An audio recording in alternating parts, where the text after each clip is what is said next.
Today we are going to be looking at using our scientific calculators to evaluate trigonometric functions. Here is your Sharp calculator and here is your Casio calculator. Both calculators are used in similar manner to evaluate these ratios. However, you need to be working in the degree mode. To get to the degree mode, there are two ways of doing this. But I will show you one way for today. The first way is to reset your calculator, because resetting your calculator puts you in the default mode, and the default mode is the degree mode. Here is the reset button for this calculator. Note that it is a hole. What you need to do is to take the pen nib or pencil or any sharp object and place it in the hole, and it automatically resets. Some reset buttons are located in the back of the calculators, but for this brand, the reset button is in the front. To reset your Casio calculator, it's a little bit more technical. You need to press the Shift key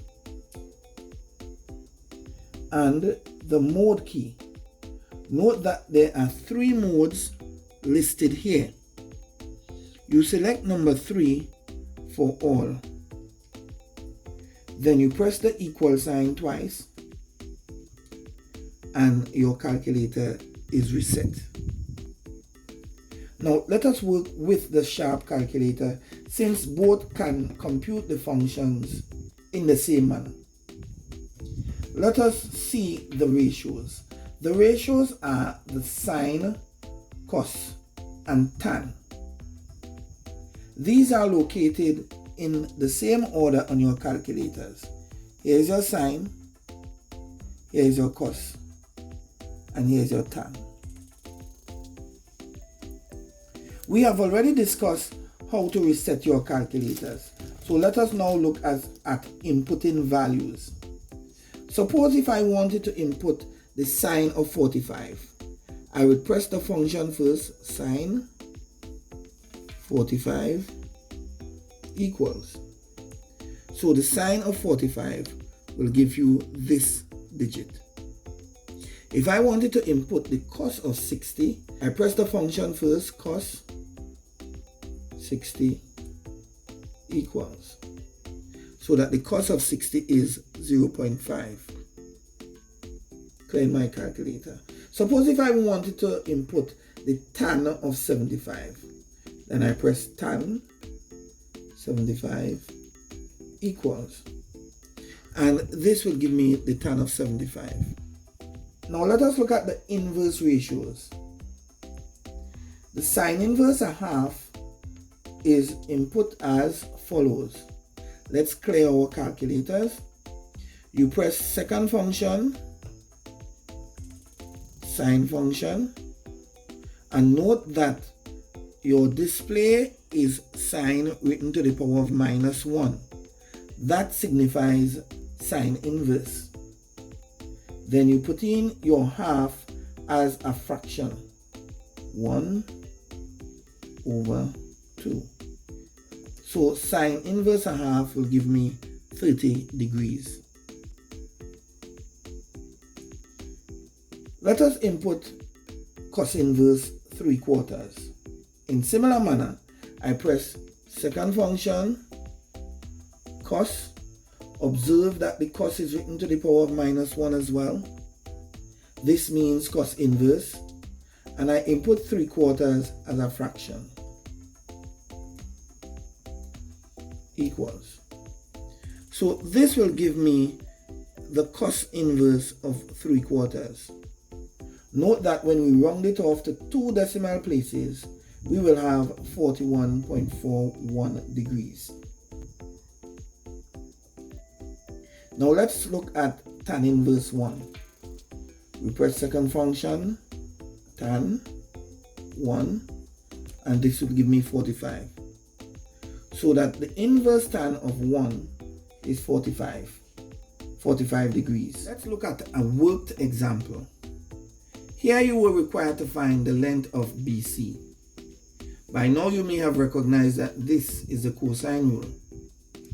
When I input the values of A, B, and C, and the given angle A, this is what I will have. So to evaluate this, what I will do, I will work out the 42 squared plus the 25 squared first. 42 squared plus 25 squared, and this will give me 2,389. That is this value here. Now let us work out the minus 2 times 42 times 25 times the cos of 60.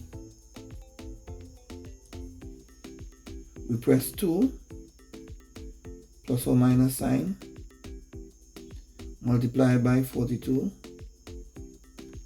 multiplied by 25, multiplied by cos 60 equals. This gives me minus 1,050. Now, doing the subtraction is quite routine. 2389 minus 1050 will give me 1,339. However, A squared is equivalent to this. So A would be the square root of this. By now we know how to find the square root. Let's clear our calculators just to make sure that we remember what to do. We press second function, the squared function. Note that the square root function appears. And now we input the value 1339. And this will be equal to 36.59. That is to 2 decimal places. Again, you could have evaluated the entire thing without having to go through these steps. However, you may have made a mistake along the way. To avoid these mistakes, you put them in stages. You will therefore be able to pick up some marks even if you made a mistake. Let me show you how you could have done it in one go to find the value of E. Let's clear our calculators. 42 squared plus 25 squared minus 2 times 42 times 25 times cos 60 equals. Now that gives me this figure. Now I can find the value of A one time. I can either write this to the power of a half, which is the same as the square root, or I can use the square root function itself. So what I'm going to do, I'm going to press second function, x squared, that is the square root, but I want the answer that I last used. So I'll use this answer function. To access that answer function, I press alpha, answer, then equal. See, we got the same value. However, I will not recommend that you do this except if you wanted to check your answers. You need to show the steps as you go along. Now let us look at another case.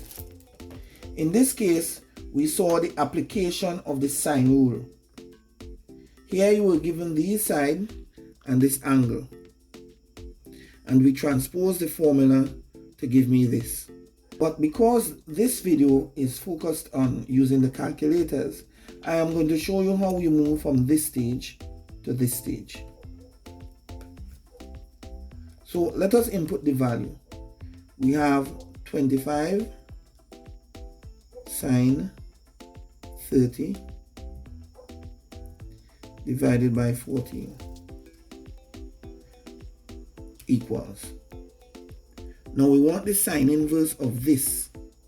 So we press second function, sine, We recall the last answer we had just input by pressing alpha, answer equals. So to evaluate this, you proceed by doing what we just did, and we find our answer to be 63.23 degrees. That is rounded off to 2 decimal places. This is the end of the video. Please don't forget to like, share, and to subscribe.